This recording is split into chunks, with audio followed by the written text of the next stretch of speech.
আশা করছি প্রত্যেকেই ভালো আছেন।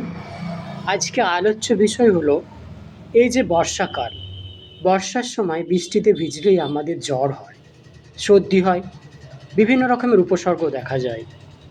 এই বর্ষাকালে জ্বর সর্দি থেকে বাঁচার হোমিওপ্যাথি একটা কমন ঔষধ, রাস্টক্স। এই রাস্টক্স নিয়ে আজকে আলোচনা করব। রাস্টক্স তাহলে কখন ব্যবহার করবেন, কোন কোন সিনড্রোমে রাস্টক্স ব্যবহার করবেন এবং রাস্টক্স কোনখান থেকে উৎপত্তি হয়েছে। রাস্টক্স নামক ঔষধটি উৎপাদিত হয়েছে রাস টক্সিকোডেনড্রন নামক গাছ থেকে।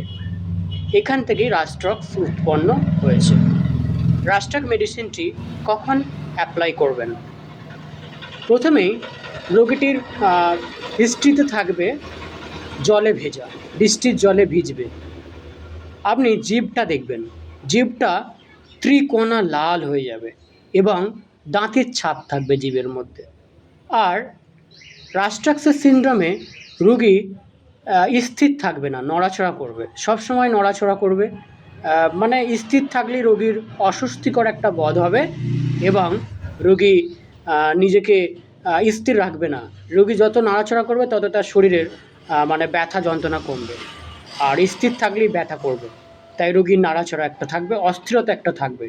এই রাস্টক্স বহু কাজে ব্যবহার করা হয়, কিন্তু আজকে আমাদের আলোচ্য বিষয় হলো বর্ষাকালে, অর্থাৎ এই যে কালটা চলছে, এই সময় বৃষ্টিতে ভিজলে জ্বর বা সর্দি হলে আমরা রাস্টক্স ব্যবহার করব। আশা করছি বুঝতে পারলেন। তো আমি আবারও বলবো, আপনি রাস্টক্স দোকান থেকে কিনে খাবেন না। আপনি আপনার এলাকার গ্রামীণ চিকিৎসক বা হাসপাতালে হোমিওপ্যাথি চিকিৎসককে দেখিয়ে আপনি রাস্টক্স ওষুধটি খাবেন। আশা করছি বুঝতে পারলেন। সকলকে ধন্যবাদ জানিয়ে এখানে শেষ করলাম।